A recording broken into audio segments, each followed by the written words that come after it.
Dans notre précédente méditation, je vous ai proposé de partir de l'expérience du beau pour voir ce qu'il éveillait en nous et comment il nous ouvrait à du plus grand que lui. Dans la deuxième méditation, celle-ci, et dans la troisième, je vais vous proposer le chemin inverse.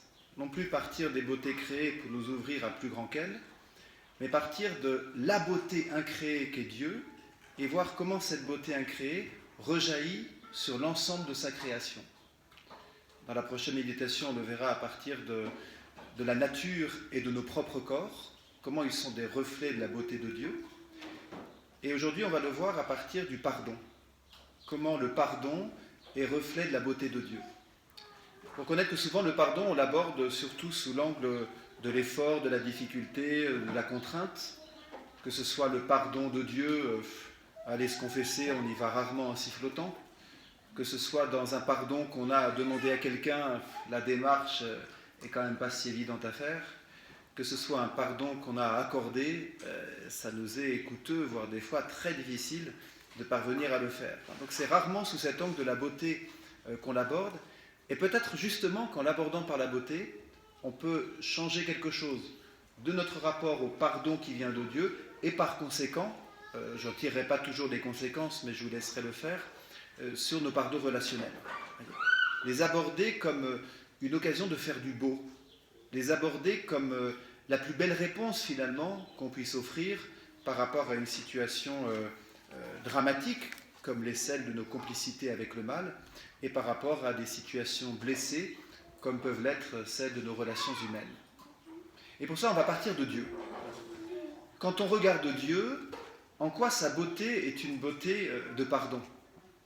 D'abord, ce qui est très touchant, quand on lit, quand on accueille l'ensemble de la révélation, c'est de voir à quel point le Seigneur a beaucoup plus d'intérêt pour ce qui est beau, que pour ce qui est laid. Alors, c'est pas étonnant, il est beau. Donc, comme il est beau, forcément, il va orienter son regard d'abord vers le beau et non pas vers le laid. C'est vrai pour nos péchés. Quand Dieu nous regarde, il ne regarde pas la somme des péchés qu'il y a en nous en disant « Oh là là, quelle horreur celui-là ou celle-là ». Quand le Seigneur nous regarde, il voit toute la beauté qu'il y a en nous, même celle que nous peinons à reconnaître, même celle que nous n'avons pas encore. Parce que Dieu ne voit pas seulement ce que nous sommes, il voit aussi ce que nous sommes capables de devenir. Donc quand Dieu nous regarde, il nous regarde avec toute la beauté qu'il y a en nous et toute la beauté qui peut advenir en nous. Et c'est ce regard-là, plein de confiance de Dieu envers nous, qui peut changer en fait notre regard sur nous-mêmes et notre regard sur les autres. Quand on lit les évangiles, on est impressionné de ce regard de Jésus sur chacune des personnes qui croisent. Et pourtant, ce n'étaient pas des gens parfaits. Zachée, la Samaritaine, la femme adultère, on n'est pas sur des personnes sans reproche. Et pourtant, c'est jamais sous l'angle du reproche que Jésus les aborde.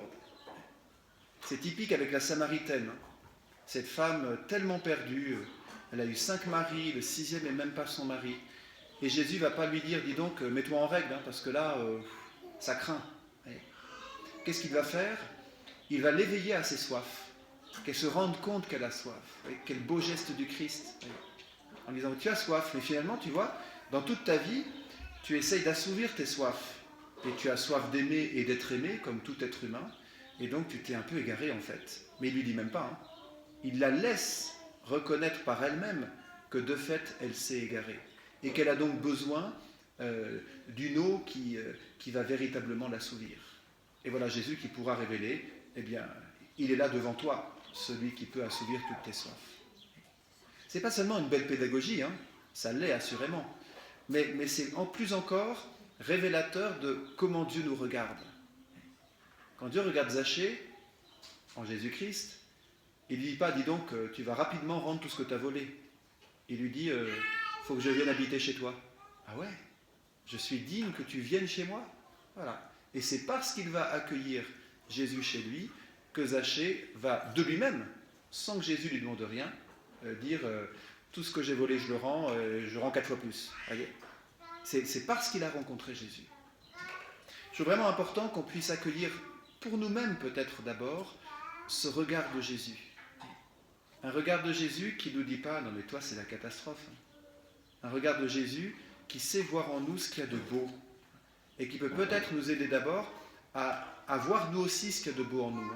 Souvent, on fait un petit exercice qui est assez significatif, n'hésitez pas à le faire, pourquoi pas, de mettre sur un papier 10 défauts qu'on se reconnaît et 10 qualités qu'on se reconnaît.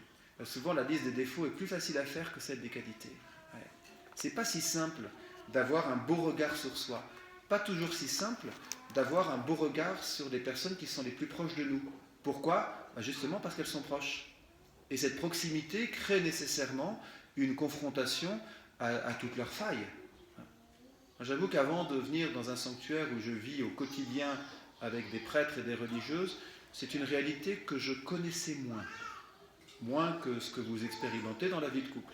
Et là, tout d'un coup, enfin pas tout d'un coup parce que ça a été progressif, j'ai découvert ce que c'était que de vivre avec des êtres humains qui, bien qu'étant prêtres ou religieuses, car la grâce ne remplace pas la nature, restent des êtres pleins de tempérament et bien sûr marqués par des failles. Et ces failles, on les voit assez vite quand on vit avec des gens. Toute la question, c'est qu'est-ce qu'on en fait, voyez ? Est-ce que ces failles, on en profite en disant tiens, je vais savoir par où ça va faire mal ?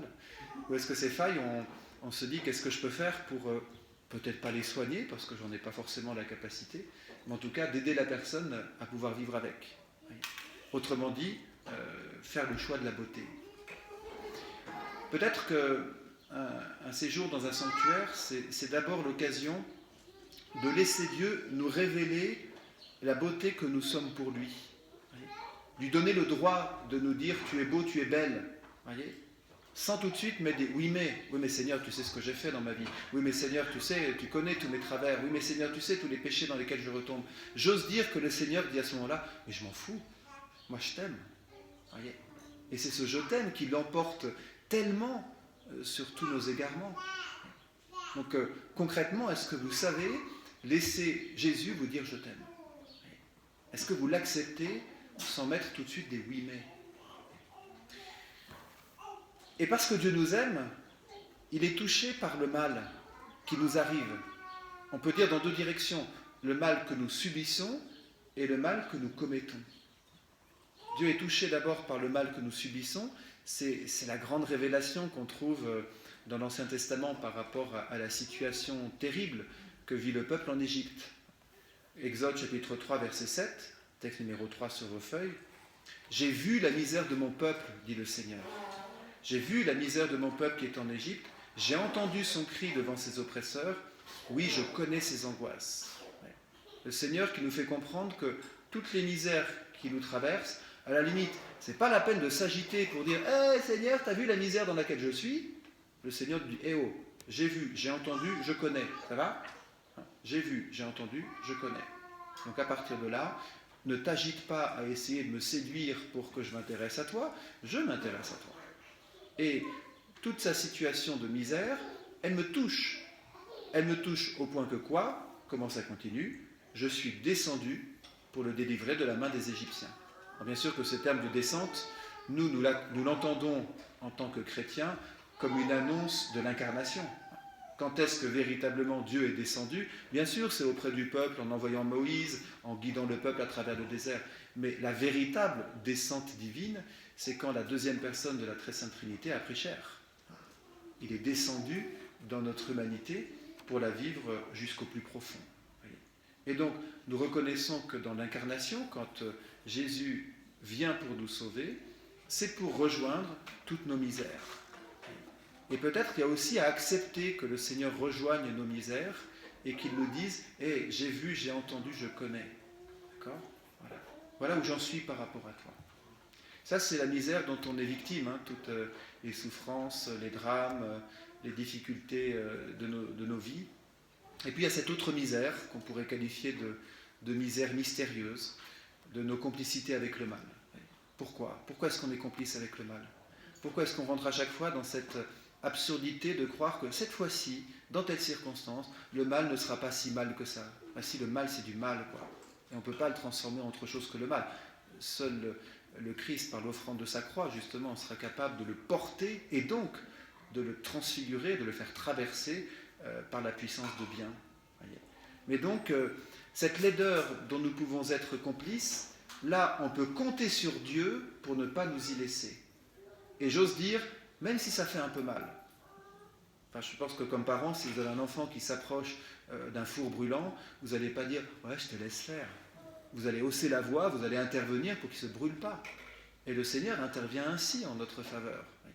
La miséricorde de Dieu, ce n'est pas simplement quelque chose de doucereux de la part de Dieu. « Ouais, je vous aime quoi qu'il vous arrive ». Vous avez un Dieu qui fumerait un pétard et qui dirait « ouais, je vous aime ». Non, on est sur un Dieu sérieux, qui nous prend au sérieux, mais qui nous dit « non, là, n'allez pas ».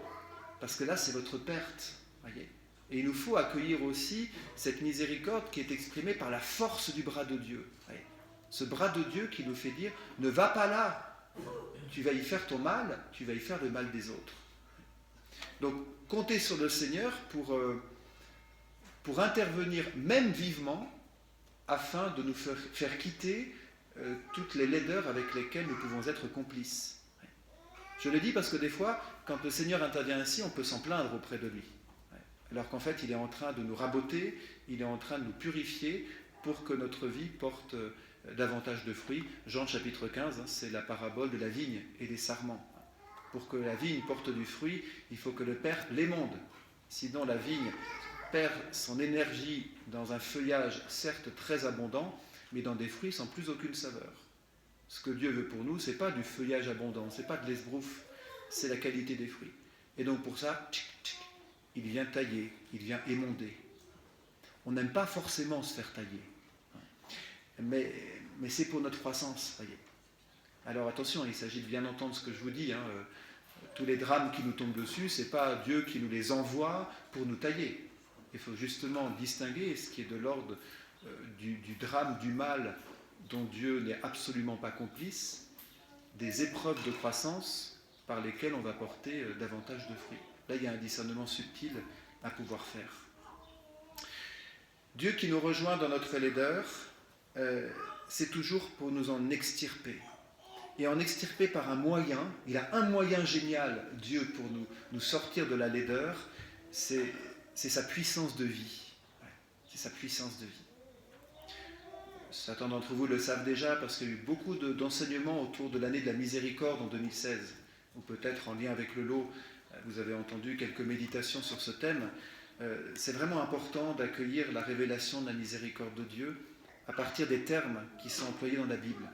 Parce que ces termes, bien sûr, ils ont du sens, mais surtout ils ont l'avantage d'avoir du sens dans une culture qui ne connaît pas de concept et qui nous aide à entrer dans du très concret.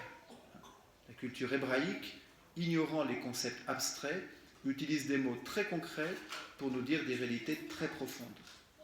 Quand on dit miséricorde de Dieu, ça peut rester un peu abstrait pour nous. Quand on va voir les termes en hébreu, ça ne peut plus être abstrait. Il y a deux termes en hébreu qu'on traduit en français par miséricorde.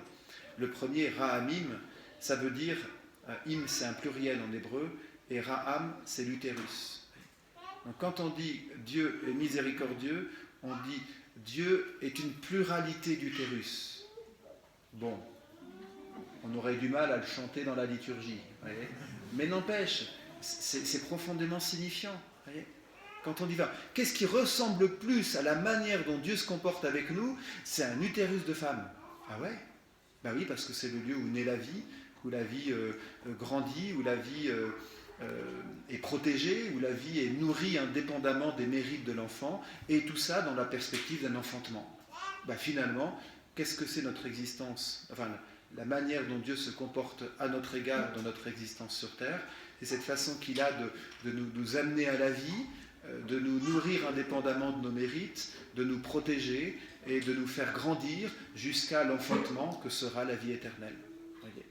Et finalement, oui, ce terme d'utérus pluriel, il est vraiment intéressant parce qu'il nous dit en plus que Dieu ne fait pas ça une fois et que si jamais ça ne marche pas trop avec l'un ou l'autre, il dit je laisse tomber et je passe à un autre. Non, il le fait de manière plurielle, c'est-à-dire il le fait de manière répétée, même plus que répétée, permanente. Voyez. Il y a des psaumes qui chantent magnifiquement que le Seigneur, chaque jour, renouvelle son amour. Quand on pense que l'amour du Seigneur est infini, quand on dit que chaque jour il le renouvelle, waouh, vous vous rendez compte? C'est quand même extraordinaire. C'est pas, ah oui, le Seigneur va dire, bon, à partir de ce que tu as fait hier, je te donne un quart de mon amour, ou alors je t'en prive aujourd'hui. Ouais, non. Chaque jour, le Seigneur renouvelle son amour pour nous. Vous voyez, c'est plus qu'un témoignage d'affection, quoi. C'est un profond renouvellement de vie. Et ça irradie toute la création.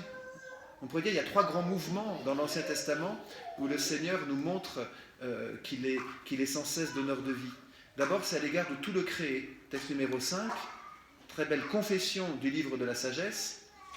Tu aimes en effet tout ce qui existe et tu n'as de dégoût pour aucune de tes créatures. Voyez. Même si nous-mêmes, on peut avoir à notre égard quelques dégoûts, le Seigneur, lui, n'aura jamais de dégoût pour nous, comme il n'a pas de dégoût pour une rose ou un moucheron, quoi. Voyez. Et peut-être d'ailleurs que notre regard sur l'ensemble du créé doit s'appuyer sur ce regard qu'a Dieu lui-même à l'égard de chacune de ses œuvres. Il n'a de dégoût pour aucune. Moi, j'avoue, les cancrelats, c'est pas trop mon truc. Je me dis que Dieu n'a même pas de dégoût pour les cancrelats, c'est quand même extraordinaire. Je suis rarement envahi par les cancrelats. La création. Et après la création, on a toute l'histoire du salut, où le Seigneur manifeste quoi ? Le fait qu'il ne laisse pas tomber. Or, il aurait pu avoir bien des occasions de laisser tomber ce peuple en Égypte. Ce peuple, pardon, pas en Égypte, mais pendant la traversée du désert après l'Égypte. Qu'est-ce qu'il est pénible, le peuple hébreu ? Il se plaint toujours, il murmure, il râle. Dès qu'il a quelque chose, il en a marre, il veut autre chose. Je vous dis que les Hébreux étaient français. Et donc, ils ne sont jamais contents. Et Dieu, au lieu de dire, bon écoutez, puisque vous n'êtes pas contents, retournez en Égypte. Hein. Puis voilà, on arrête là. Qu'est-ce que fait le Seigneur ? À chaque fois, il revient. Et il revient faire quoi ? Donner tout son amour. Isaïe, chapitre 49, verset 15. Une femme peut-elle oublier son nourrisson, ne plus avoir de tendresse pour le fils de ses entrailles ?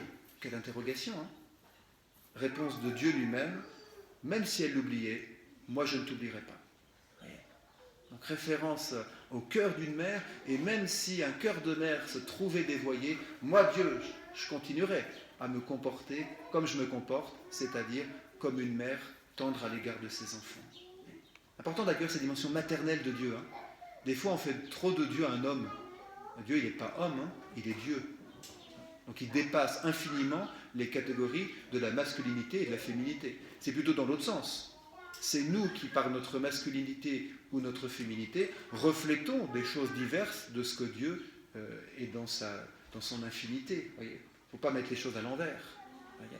Et donc c'est important d'accueillir aussi toutes ces dimensions féminines de Dieu, hein, entre guillemets, dans la révélation biblique.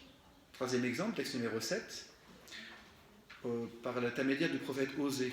Là, le Seigneur va constater que malgré tout l'amour qu'il donne à son peuple, le peuple se détourne de lui. Et voilà ce qu'il constate. C'est moi qui lui apprenais à marcher en le soutenant de mes bras. Et il n'a pas compris que je venais à son secours. Je le guidais avec humanité par des liens d'amour. Je le traitais comme un nourrisson qu'on soulève tout contre sa joue. Je me penchais vers lui pour le faire manger. Ouais, l'expression très maternelle, hein, de ce Dieu qui dit « Mais j'ai tout fait pour eux, quoi. » Et puis eux, enfants ingrats, ils ont tourné la page. Ils ont tourné les pieds, ils sont partis voir ailleurs. Ouais. Et ce qui est beau, c'est qu'après, le Seigneur dit je ne vais pas m'arrêter là, hein. Je vais continuer. Je vais continuer à venir auprès d'eux, je vais continuer à les aimer. Et inévitablement, à force d'amour, ils vont craquer, quoi. Ouais, ça, c'est la pédagogie de Dieu. Je dirais presque que c'est le pari de Dieu. Qu'à force de nous aimer, on va craquer, on va dire « Ouais, Seigneur, t'es qu'amour, je me laisse aimer par toi et j'arrête mes complicités avec le mal. En tout cas, je décide de les arrêter. Hein. On est toujours dans l'expression de notre volonté. Après, la mise en œuvre, c'est des fois autre chose.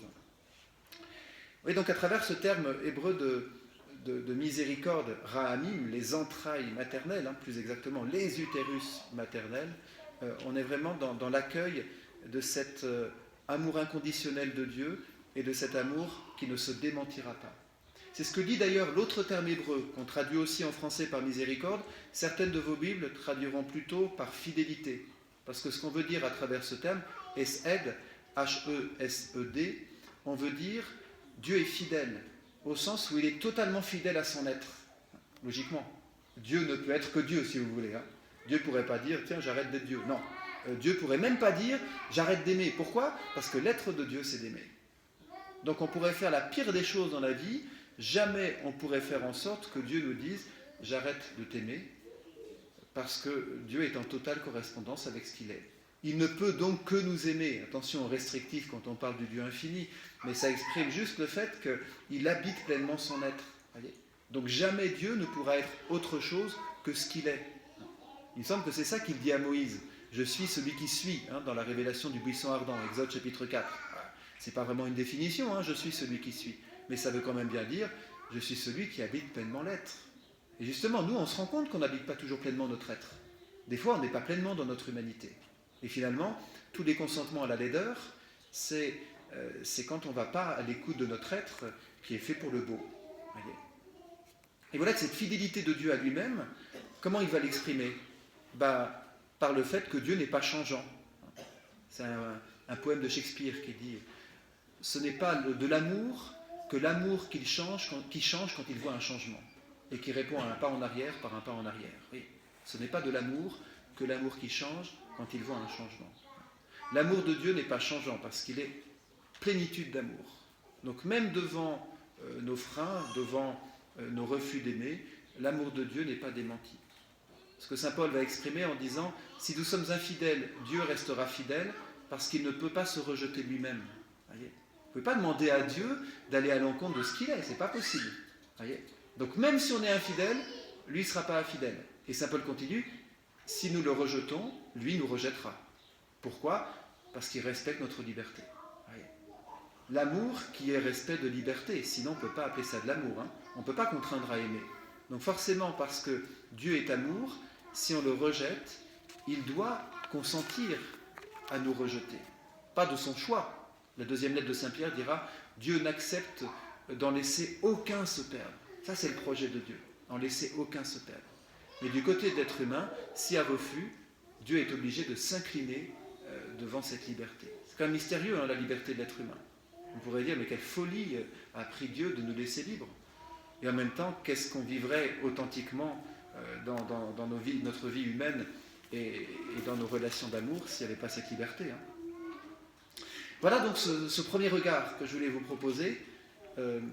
Partir de ce que Dieu révèle de lui-même pour voir qu'en fait, Dieu n'est qu'amour, Dieu n'est que beauté, si vous voulez, et qu'à cet égard, tout ce que Dieu va nous appeler à faire, c'est à répondre à ce qu'il donne infiniment. Et je trouve important, notamment par rapport au sacrement du pardon, parce que nous avons une tendance très anthropocentrée, nous avons tendance à regarder le pardon de Dieu à partir de nous-mêmes, c'est-à-dire oh là là, c'est pas drôle d'aller se confesser, personne n'aime révéler la part la plus obscure de lui-même, c'est pas une démarche facile, j'espère que le prêtre va bien m'accueillir, j'espère qu'il sera sympa, j'espère qu'il va me donner des bons conseils, et puis je vais essayer de faire en sorte de ne pas oublier aucun de mes péchés. Ouais, on se calme, c'est un sacrement. Un sacrement, ça veut dire quoi? C'est un don de Dieu. Ce serait peut-être bien d'être un peu plus à disposition du don de Dieu, plutôt que de faire cet auto-travail finalement très égocentré, alors qu'on va essentiellement aller confesser qu'on est égocentré, c'est pas pour nous y préparer en étant égocentré, ça serait quand même bizarre. Bien sûr, il faut faire la vérité sur nous-mêmes, mais la vérité, elle nous vient de Dieu. À la limite, quand vous vous confessez, prenez plus de temps à invoquer l'Esprit Saint qu'à faire la liste scrupuleuse de tous vos péchés. Parce que c'est en invoquant l'Esprit Saint que vous ferez la vérité sur vos péchés. Et peut-être que justement, ça vous permettra d'aller au plus juste de cette beauté qui a été abîmée, plutôt que de s'arrêter à des choses qui peuvent être nos petits conflits intérieurs, ou ce qui nous dérange en nous-mêmes parce qu'on ne l'aime pas, et que finalement on en fait toute une montagne, alors que pour Dieu, ça n'a pas forcément tant d'importance que cela. Pour ça, je vais vous proposer quelques clés. Pardon pour ceux qui viennent aux sessions des familles depuis quelques années, c'est des clés que j'utilise quasiment chaque année, mais comme je trouve que c'est des clés qui ouvrent les bonnes portes, je me suis dit, je ne vois pas pourquoi je vais changer de clé. Première clé essentielle, pour pouvoir identifier nos laideurs de péché, il faut quand même bien savoir de quoi on parle quand on parle du péché. Et des fois, il y a en nous des grandes confusions qui sont souvent paralysantes, qui sont parfois désespérantes, parce qu'on se dit, mince, j'arrive pas à changer. Ouais, mais en fait, parce que ce sur quoi tu veux changer, ce n'est pas une conversion. C'est ainsi que j'aime à distinguer, avec des nuances que je préciserai nécessairement après, j'aime à distinguer en nous ce qui est de l'ordre de la limite, des faiblesses et des péchés. Pour prendre un regard tripartite sur l'être humain, corps, âme, esprit, je dirais que les limites vont toucher le corps, c'est limite caricaturale ce que je dis, mais c'est quand même pour qu'on sente un peu les choses. Les limites vont toucher le corps, les faiblesses vont toucher l'âme et les péchés vont toucher l'esprit. Qu'est-ce que je veux dire par là? Il y a en nous une réalité première et essentielle à accepter, c'est que nous sommes limités. Et si quand vous entendez limite, vous entendez péché, je pense qu'on est dans un grave contresens. La limite est le fait d'un être qui n'est pas illimité, c'est-à-dire tout ce qui n'est pas Dieu. Tout ce qui n'est pas Dieu est limité. D'accord? Donc confesser nos limites, c'est une absurdité absolue. C'est ne pas accueillir notre condition, notre réalité de créature. Oui, nous sommes limités. Oui, nous avons besoin de certains 5 heures, d'autres 6 heures, d'autres 8 heures de sommeil par nuit. Ok, il faut s'en confesser de ça. Voyez? Oui, nous avons des limites physiologiques qui sont on ne peut pas courir à tant de km/h, on ne peut pas faire ceci, cela. Ce serait stupide d'aller se confesser en disant « Mon père, je suis désolé, mais je n'ai pas réussi à courir à 50 km/h. » Quelqu'un qui viendrait confesser ça, on dirait « Mais attendez, accueillez juste votre réalité de créature qui fait qu'au meilleur de sa forme, je ne sais pas, on peut courir à quoi? À 18, 20 à l'heure peut-être? Un peu plus, je ne sais pas. Bon, mais voilà. Parce qu'après, c'est juste la limite physiologique. Sans confesser, c'est tout simplement se tromper. La seule chose qu'on a à faire par rapport aux limites, c'est de les accepter. Et de dire, bah oui, je suis un être limité. Ok. C'est là où le péché peut se glisser. Le refus d'accepter qu'on soit être limité. Il y a parfois des confessions qui sont des confessions de limites. Elles sont plus subtiles que celles que je viens de vous dire sur les 50 km/h. Mais quand vous arrivez à votre limite de ce que vous pouvez donner, voyez, parce que physiquement, vous ne pouvez pas donner plus. Mais vous avez été très bien éduqué par tel ou tel regard sur la femme parfaite, qui fait que, ben non, quand même, en tant que femme parfaite, que mère parfaite, qu'épouse parfaite, il n'est pas possible que vous soyez fatigué. Et cette fatigue, vous la laissez de côté, vous ne lui permettez pas de s'exprimer, et bien sûr, il y a un moment où elle explose, c'est normal. Moi, quand j'ai mal dormi, qu'après une journée où j'ai été à fond, et le soir, si quelqu'un vient me chatouiller un peu sur une question extrêmement secondaire de la vie du lot, je ne suis pas très aimable. Voilà. Je sais que je pourrais l'être davantage, parce que c'est là où se glisse le péché. Mais n'empêche que fondamentalement, ma manière de pouvoir être plus en forme, ce ne sera pas d'aller me confesser, ce sera d'aller me coucher. Eh oui, il faut prendre des bons remèdes. Et qu'après une bonne nuit, bah là, je serai plus dispo et je serai plus aimable. Voyez, la limite physiologique. À côté de nos limites, nous avons des faiblesses. Alors, on ne met pas toujours la même réalité derrière, donc c'est pour ça que je précise bien les choses. Pour moi, ce qui est de l'ordre de la faiblesse, c'est les particularités de notre psychologie. Ce qui nous a construits, ce qui fait de nous des êtres uniques, et ce qui souvent nous permet d'avoir à la fois des qualités et des fragilités. Ça va en général ensemble.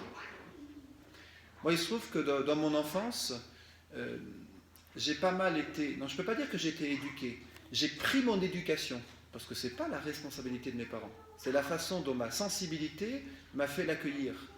Trop facile de reprocher aux parents. Ma manière d'accueillir ce que mes parents m'ont donné fait que j'ai été souvent dans une logique de comparaison avec mon frère aîné. J'ai un frère qui a un peu plus d'1 an de plus que moi et qui a beaucoup plus de facilité intellectuelle que moi.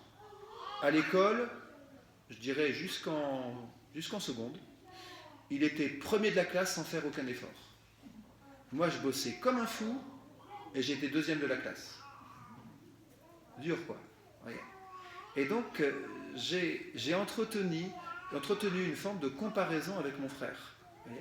Et je me rends compte aujourd'hui encore, quand je vois, et j'admire des prêtres, et j'en admire beaucoup, et il y en a beaucoup qui sont bien admirables, des fois quand je vois quelque chose, vraiment un beau charisme dans un prêtre, J'ai du mal à dire ah Seigneur, merci pour le charisme qu'a ce prêtre.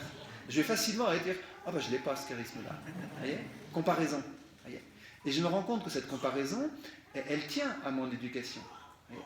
Et que de fait, elle me fragilise. Parce qu'au lieu d'accueillir ce que je suis, je vais vouloir être, même pas l'autre, une partie de l'autre, une partie qui m'intéresse chez l'autre. Hein. Sur le problème des comparaisons et des jalousies, c'est pas toute la vie de l'autre qu'on veut, c'est une qualité qu'on lui remarque. Voyez. Et d'un côté, ça peut m'handicaper, parce que je me dis, ben mince, je prêche moins bien que le père untel. Ah, j'aimerais bien pouvoir faire ça. J'aimerais bien faire comme les pères du Padre Blog, là. Ils arrivent tout de suite à avoir un regard sur telle ou telle situation sociopolitique, et paf, ils vous sortent un article génial. Ah, ça je ne sais pas faire. Voyez. Et donc, soit ça entretient une forme de tristesse sur ce que je ne sais pas faire, soit ça me donne une sorte de coup de fouet pour que je développe aussi les charismes qu'il y a en moi. Voyez. Et je crois que cet aspect de comparaison m'a toujours encouragé à essayer de donner le meilleur de moi-même. Donc finalement, ce qui est une faiblesse a aussi des conséquences positives qui fait que j'essaye, avec un succès plus ou moins efficace, de donner quand même le meilleur de moi-même. Voyez ? Donc, mes faiblesses, qu'est-ce que j'en fais ? Je ne sais pas s'il faut que j'aille les confesser. Bien sûr, tout est lié en l'être humain. Il n'y a pas un tiroir psychologique, un tiroir spirituel, un tiroir physiologique. Tout est lié. Mais quand même, je me rends compte que là, au niveau de ma faiblesse, il s'agit de quelque chose que j'ai à accepter, comme faisant partie de mon histoire, faisant partie de ma personnalité. Si vraiment je sens que ça vient à bloquer en moi la vie, je pourrais aller voir un professionnel qui va me permettre d'avancer sur la question, pourquoi pas. En fait, je fais de vous mes psys, donc comme ça, hein. Ça y est, je me sens libéré maintenant. Ça y est, je ne compare plus. Voilà, oui, mais on se rend bien compte que le bon remède, c'est pas la confession, c'est la mise en lumière de ce qui habite notre psychologie. D'accord ? Et quand on distingue ainsi de manière ajustée les limites qui vont concerner notre physiologie, des faiblesses qui vont concerner notre psychologie, on est plus à même de laisser au domaine propre de l'esprit ce qui va concerner le péché. C'est quoi le péché ? On se rend bien compte que là, ça touche à un acte volontaire de faire du mal. Alors bien sûr, on dirait, mais non, en fait, j'ai pas voulu faire du mal, mais mon épouse était tellement mal coiffée quand elle est sortie de chez le coiffeur, j'étais obligé de dire un mensonge. Sinon, je me passais une semaine, elle m'aurait tiré la tronche pendant une semaine. Il fallait que je dise qu'elle était bien coiffée. C'est vrai que c'est pas très grave comme mensonge. C'est moins grave qu'un mensonge qui conduit quelqu'un en prison, on est d'accord, voyez. Mais n'empêche que le péché, c'est quand même un consentement à choisir le mal en ayant conscience qu'il est mal. On ne peut pas pécher par inadvertance, c'est pas possible. Voyez. Le péché est nécessairement mal en sachant que c'est le mal. Il y a 3 types de définition du péché, si vous voulez. Première définition, c'est le terme hébreu. Je vous ai dit, en hébreu, il n'y a pas de terme abstrait. Donc, le terme hébreu pour dire péché, c'est manquer sa cible. Vous voyez, on a une arc, on tend, on passe à côté. Pourquoi on manque sa cible ? En fait, on manque d'être dans ce pourquoi on est fait. Contrairement à Dieu, on l'a vu tout à l'heure, qui habite pleinement son être. Voyez ? Donc, quand je pêche, je vais à l'encontre de ce que je suis fondamentalement. Comme être humain, je ne suis pas fait pour le mensonge, je ne suis pas fait pour le vol, je ne suis pas fait pour la dissimulation. Et donc quand je choisis ces comportements-là, je vais à l'encontre de ce qui épanouit véritablement mon être, donc je manque la cible, voyez, la cible de correspondre à ce que je suis. Deuxième définition, on la trouve chez saint François d'Assise. Il va parler du péché comme mettre la main sur. On retrouve ce qu'on a vu ce matin sur l'appropriation. Voyez, la tentation de l'appropriation. Le péché, c'est mettre la main sur. Et on se rend compte qu'effectivement, on pourrait décrire, déployer chacun de nos péchés comme j'ai essayé de mettre la main sur quelqu'un, j'ai essayé de mettre la main sur mes biens matériels, j'ai essayé de mettre la main sur la vérité. Et finalement, à chaque fois, c'est une forme d'appropriation indue. Voyez. Troisième tentative de définition, c'est justement de ne pas chercher à définir. Et je crois que c'est la plus ajustée. Parce que, nécessairement, le péché nous confronte à cette réalité obscur et abject qu'est le mal. Voyez ? Et il est bon que nous gardions devant le mal une sorte d'effroi devant son mystère inquiétant. Voyez ? Le mal est quelque chose d'absolument horrible. Le mal va être défini philosophiquement, théologiquement, comme du non-être. Donc à partir de là, on ne peut pas définir du non-être. On peut juste reconnaître que si on va du côté du non-être, eh bien on sera moins. Voyez ? On sera complice de non-être et donc on se laissera habiter par du non-être. Et qu'à cet égard, on ne pourra pas déployer ce que l'on est. Tout ça pour vous dire que je trouve fondamental que le péché nous apparaisse toujours comme laid. Voyez ? Plutôt que d'essayer les petits arrangements explicatifs. Voyez ? Oui, mais bon, allez, c'est pas si grave. Hein ? Et puis bon, c'est comme ça. Et puis il y a pire. Voyez ? Puis on y va comme ça à trouver des raisons pour s'auto-justifier que nos complicités avec le mal ne sont pas si laides que ça. Je crois qu'il faut se dire, le péché est laid. Est-ce que vraiment j'ai envie de choisir la laideur ? Et est-ce que je vais me méfier d'abord de moi-même pour ne pas m'illusionner sur le fait que tout à coup, dans telle situation, pourquoi le lait deviendrait beau ? Mais non, le lait est laid. Il n'y a que le beau qui peut se déployer en beauté plus grande. Jamais le lait peut se déployer en beauté. Voyez ? Donc ne pas se mentir à soi-même. Et pour ne pas se mentir à soi-même, autre clé que j'utilise fréquemment ici, donc encore une fois, ceux qui sont venus à plusieurs sessions des familles, vous pouvez faire la sieste, c'est de partir de cette remarque de Jésus aux pharisiens, remarque à la fois très, très drôle en un sens et très profonde, quand Jésus reproche aux pharisiens de filtrer le moucheron et d'avaler le chameau. Vous filtrez le moucheron et vous avalez le chameau. Souvent, comme confesseur, je pense à cette parole de Jésus parce que j'ai vraiment l'impression d'être devant une personne qui s'occupe beaucoup de moucherons, mais qui passe à côté des chameaux. Le Père Sanrouget, que vous connaissez peut-être, un grand prédicateur, lui prend un autre exemple, il dit en fait, quand on voit la personne, on se rend compte qu'elle a un cancer généralisé, mais elle vient se confesser d'un bouton de fièvre. Ah oui, parce que le bouton de fièvre, il est visible, il picote sur les lèvres, il est désagréable. Le cancer généralisé, peut-être on ne le voit même pas. Enfin, on ne le voit pas, et peut-être qu'on ne sait même pas qu'on l'a. Et pourtant, ce qu'on va confesser, ce n'est pas des boutons de fièvre, ce n'est pas des moucherons. Voyez ? On va confesser nos complicités avec le mal. Et pour ça, il faut aller jusqu'au bout. Ne confessez pas, pendant le confinement, j'ai oublié que c'était un vendredi carême et j'ai mangé une tranche de jambon. Non, s'il vous plaît. Non. Si vous dites volontairement, parce que j'aime pas Dieu, j'ai mangé de la viande les vendredis de carême, là on est dans autre chose. Voyez ? On est dans un acte volontairement, on a voulu agresser Dieu d'une certaine manière. Mais soyons un peu sérieux dans nos confessions, s'il vous plaît. Allons jusqu'à confesser la vérité de cette complicité avec le non-être. On dit, oui, si je dis au prêtre, bonjour mon père, je vais me confesser de ma complicité avec le non-être, j'ai peur qu'il me regarde des grands yeux et qu'il me dise, vous pouvez pas être un peu plus concret. Alors essayons d'être un peu plus concret. C'est quoi la complicité avec le non-être ? Je repère 5 manières de le faire. La première, c'est lié d'ailleurs au message du lot. Il se trouve que les premières apparitions du lot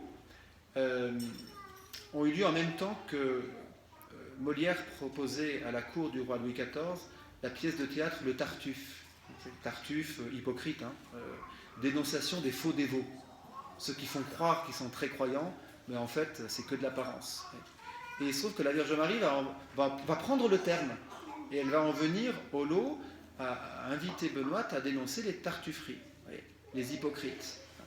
Ceux qui ont l'apparence, mais qui n'ont pas le fond. Ce que Jésus va dire des fois, vous purifiez l'extérieur de la coupe, et l'intérieur est sale. Voyez ? Ou pour le dire autrement, vous jouez un personnage plutôt que d'être la personne que Dieu a créée. Je trouve que ça vaut le coup de regarder sa vie en disant, est-ce que je ne suis pas en train de jouer un personnage pour plaire, par souci du regard des autres, parce que j'ai besoin d'être aimé, bien sûr, comme tout être humain, mais est-ce que ça ne me conduit pas finalement à fausser ma vie pour jouer un personnage, le personnage qui est attendu par je ne sais pas, par les conventions de mon cercle familial ou paroissial. Voyez. Et donc j'en viens à jouer un personnage plutôt qu'à être cette personne unique et belle que Dieu a créée. C'est une sorte de déni de ce que Dieu a fait d'original. Le Seigneur nous a fait comme personne originale. Est-ce qu'on accueille cette personne originale qu'on est? Voyez, sans vouloir jouer à autre chose. Et souvent, on est très mauvais acteur. Voyez, ça, on peut le confesser. Je confesse que je suis un très mauvais acteur. Voyez. Et j'ai joué ce personnage de chercher à être quelqu'un d'autre de qui je suis. Deuxième angle d'approche, j'aurais bien aimé être un crabe. Ouais, je trouve que c'est quand même génial la vie de crabe. Non pas parce que vous avancez de travers, mais parce que vous êtes sur la plage, arrive une grosse vague, vous êtes projeté contre le rocher, est-ce que le crabe se met à saigner? Même pas. Il se remet droit, et puis il continue sa route. Même pas mal. Oh, génial. J'aurais bien aimé être un crabe. Parce que moi, quand je suis bousculé par les vagues de la vie, ça me blesse, quoi. Voyez. Ça me blesse physiquement. Hein. Si on se frotte à quelque chose de contendant, on va tout de suite se mettre à blesser. Et puis ça me blesse intérieurement. Voilà. Je suis sensible et donc je suis blessé par la vie. Et là, j'en veux à Dieu. Je dis, mais Seigneur, pourquoi tu m'as fait aussi sensible? Pourquoi tu m'as fait une peau qui peut saigner à la moindre griffure? Pourquoi tu m'as fait une âme qui peut saigner à la moindre blessure? Quand même. Quand je vois ce que tu as fait avec le crabe, je me dis, tu aurais pu faire mieux avec moi. Et là, le Seigneur me dit, t'as bien regardé le crabe? Et ouais, j'ai vu, il a une super carapace. Et là, le Seigneur me dit, et il est comment à l'intérieur? Bah, il est tout mou. Et Dieu me dit, c'est pas ce que j'ai voulu pour toi. J'ai voulu que tu sois sensible à l'extérieur et solide à l'intérieur. Le crabe, je l'ai voulu solide à l'extérieur et tout mou à l'intérieur. Cherche pas à faire le crabe. Voyez. Et ça, c'est vraiment important pour nous de renoncer à cette tentation du crustacé. Parce qu'on a même pu être éduqué dans ce type de mentalité ou la construire nous-mêmes. Ouais, pour s'en sortir dans la vie, il faut se faire une carapace. Voyez. Et comme ça, paf, paf, on peut affronter toutes les épreuves de l'existence. Ah ouais? J'ai pas trouvé ça dans les évangiles. Voyez. Dans les évangiles, vous avez, si on te frappe sur une joue, tends l'autre. Bien sûr, ce n'est pas une invitation à se faire battre, hein, on est bien clair. Le contexte du Christ n'est pas du tout applicable à des violences conjugales, ça va de soi. Quand le Christ nous en parle là, c'est pour parler de quoi? De la rupture des chaînes de violence. S'il y a une baffe, je réponds par une baffe, je vais recevoir une baffe qui entraînera une autre baffe, et on reste dans la logique de la violence. Le Christ, il nous invite à croire à la force de la douceur. C'est un acte de foi, hein. Et en même temps, c'est un acte de foi dont on peut faire l'expérience assez fréquemment. À savoir que si vraiment on met en œuvre la douceur, on se rend compte qu'elle a une véritable force. Et c'est peut-être ça, finalement, ce chameau qu'on avale, de ne pas consentir à vivre cette douceur pour laquelle on est pourtant fait. Et à se convaincre que c'est dans la dureté qu'on va véritablement pouvoir exister. Et après, application concrète. Hein. Des fois, quand vous vous parlez en couple, waouh! Essayez de vous écouter, quoi. Il n'y a pas toujours cette douceur formidable. Ouais, mais on s'aime alors. Et alors, c'est une raison pour pouvoir se parler aussi violemment? Ouais. Je trouve que c'est vraiment une interrogation. Hein. Pourquoi telle violence? Ok, on est agacé parce qu'il fait chaud, parce que j'en ai marre de ceci. D'accord. Mais n'empêche, voyez, pourquoi je m'autorise? Au nom de quoi j'accepte de renoncer à ce que je suis pour rentrer dans cette logique du crabe qui va être la confrontation carapace contre carapace. Voyez. Et je crois que l'acte de foi de la douceur, il nous faut vraiment le poser. Pardon d'insister, hein, mais c'est tellement au cœur du message du lot, où ce qui va toucher Benoît, c'est la douceur de Marie. Et ce qui va rendre Benoît plus douce, c'est de contempler cette douceur. Et ensuite, elle devra faire des travaux pratiques. La Vierge Marie et des anges vont lui dire que, des fois, elle a dit des choses en vérité, mais si elle les avait dites avec plus de douceur, ça aurait porté tellement plus de fruits. Voyez ? Croire à la fécondité de la douceur, plutôt que croire que quand on va être doux, on va y perdre quelque chose. C'est là, finalement, qu'on pourrait trouver aussi la motivation pour pardonner. Souvent, on ne veut pas demander pardon, parce que quand même, quoi, c'est l'autre, hein. J'ai vécu ça avec une sœur il n'y a pas longtemps. On s'est un peu pris la tête. Bon, voilà. Il y a 2 jours, on s'est demandé pardon. Qu'est-ce que c'était beau. Mais chacun d'entre nous a dû prendre sur lui. Hein, parce que moi, j'attendais quand même qu'elle fasse le premier pas. Parce que c'est quand même elle qui était plus en tort que moi. Ah, évidemment. Ah. Et en fait, non, on a vécu un moment très doux qui nous a permis de vivre une authentique réconciliation où chacun n'est pas resté sur son positionnement, mais ensemble, on a cherché la vérité. Voyez. Donc le but, c'était pas que l'un fasse plier l'autre avec violence à sa manière de voir les choses, mais qu'ensemble, on cherche une vérité qui finalement est beaucoup plus belle. C'était pour des stupidités de sacristie. Hein. Mais n'empêche, on s'est dit, il faut qu'on se revoie, qu'on regarde quel était le rôle de Benoît par rapport à la sacristie du lot. Et qu'on voit comment on peut en tirer des conséquences pour une approche spirituelle de ce qu'on a à vivre dans la sacristie. Ouais. Voilà la manière pour nous d'avoir vu les choses de plus haut, que simplement, c'est moi qui avais raison ou c'est la sœur qui avait raison. Voyez. Même si c'est moi qui avais raison. Pardon ma sœur. Autre piste, où est-ce que je suis ? Là, on est vraiment dans cette vérité d'être. Voyez, où est-ce que je suis ? Quand je me regarde, est-ce que je suis à l'endroit où je dois être ? Et là, ça veut dire ne pas se mentir à soi-même. Des fois, dans des relations, on n'est pas là où on doit être, et on le sait. Mais bon, comme en ce moment, dans ma vie de couple, c'est pas terrible, j'avoue qu'avec tel collègue, parce que lui ou elle, il me fait rire, il me met en valeur. Et là, je suis en train de me mentir, quoi. Je suis en train de me rendre compte que finalement, plutôt que de soigner ma vie de couple et de voir comment, par rapport à une situation difficile, et il y en a forcément dans toute vie, on va accepter de prendre les choses, de les affronter pour avancer, je suis en train de me créer une sorte de vie conjugale parallèle. Bien sûr, elle n'en aura pas le nom. Ah, bien sûr, on ne passera jamais à l'acte, mais n'empêche. Et je suis déjà en train de plus être dans ce que je dois être, c'est-à-dire la fidélité à mon appel. Je suis déjà en train de me dévoyer. Et là, la subtilité, c'est de se mentir à soi-même et dire « Non, c'est pas grave, je ne franchis pas la limite. » Elle est où la limite ? Jésus, il est clair, hein, si ta main est une occasion de chute, coupe-la. Paf, voyez. Celui qui a déjà regardé une femme avec convoitise est déjà adultère. Ouais, Jésus, il est clair, hein, il nous dit « Écoutez, pour pas que vous soyez là à dire « Est-ce que j'ai franchi vite ?» La limite, elle est là, elle est à 0. Et comme ça, vous ne dites pas « Est-ce que je peux faire 10, 20 ou 30 ?» Voyez. J'aime bien cette clarté de Jésus, parce qu'il nous connaît. Et il sait très bien que si la limite elle n'est pas claire, qu'est-ce qu'on va faire ? On va louvoyer. On va essayer de récupérer un peu de ceci, un peu de cela. Le Seigneur est clair. Sois là où tu dois être. C'est intéressant que le premier péché, qui n'est pas à prendre sous un angle de récit biologico-historique, d'accord. Mais ce premier péché vient nous dire quoi ?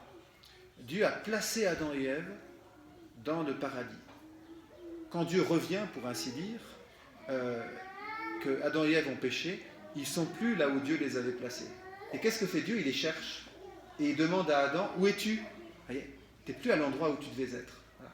Et je pense que plus d'une fois, le Seigneur se tourne vers nous et nous dit, où es-tu ? Dernière approche, parce que je vois que le temps court, par rapport à l'extase. Ouais, je vous propose de réfléchir à l'extase, c'est pas mal quand même. Hein. C'est un ami prêtre qui m'avait raconté cela. Il avait préparé un couple mariage, un chouette couple, vraiment très catho, comme on dit. Hein, vous savez, les couples, vraiment, ils s'investissent pour vivre un super sacrement de mariage, génial. Et puis donc, il célèbre le mariage, tout va bien. 6 mois après, il recroise le jeune marié dans la rue. Il dit « Ah, ça va, le mariage se passe bien ?» Et le jeune marié répond « Ah, mon père, m'en parlez pas. Je me rends compte, après 6 mois, que le mariage n'est pas fait pour moi. » Alors, le prêtre se dit « Mais c'est pas possible quand même, qu'est-ce qui t'arrive ? Oh !» Et puis il répond « Non, attendez, laissez-moi finir. Je me rends compte qu'il n'est pas fait pour moi, il est fait pour elle. » Voilà. Et que cet homme avait compris qu'il ne se mariait pas pour lui, ce qu'on a vu ce matin, hein, l'appropriation. Il ne se mariait pas pour assouvir ses besoins affectivos, spirituellos, relationnellos, sociaux. Voyez ? Mais qu'il se mariait pour faire grandir son épouse. Il se mariait pour que son épouse devienne une sainte. Et que c'était là le cœur de sa vie. C'était là le cœur de son appel. Ce qu'on retrouve chez le pape Benoît XVI, texte numéro 12, là je vous parlais d'extase, c'est comme ça que le pape Benoît XVI va définir l'extase. Il va dire « L'amour est extase, non pas dans le sens d'un moment d'ivresse, mais extase comme chemin, comme exode permanent allant du jeu enfermé sur lui-même vers sa libération dans le don de soi. Voyez, un exode allant du jeu enfermé sur lui-même vers sa libération dans le don de soi. Et si c'était ça la vie humaine, si c'était ça le pèlerinage que nous vivons sur cette terre en direction du sanctuaire éternel. Voyez, libérer le jeu enfermé sur soi pour qu'il aille vers le don de soi. Et continue le pape, précisément ainsi vers la découverte de soi-même, plus encore vers la découverte de Dieu. Voyez. Donc à partir de ces quelques clés, je vous propose de méditer pour vous-même ce que peut être avoir une vie plus belle. Et comment le pardon de Dieu, comment plonger dans la miséricorde de Dieu. Il y a bien des manières de plonger dans la miséricorde de Dieu, mais il y en a une excellente, absolue, qui est le sacrement du pardon. Et comment ça peut être pour vous une expérience de beauté, c'est-à-dire une expérience de laisser la beauté de Dieu vous rejoindre jusque dans ce sacrement pour que votre vie soit toujours plus belle. Gloire au Père et au Fils et au Saint-Esprit, comme il était au commencement, maintenant et toujours, et dans les siècles des siècles. Amen. Au nom du Père, du Fils et du Saint-Esprit.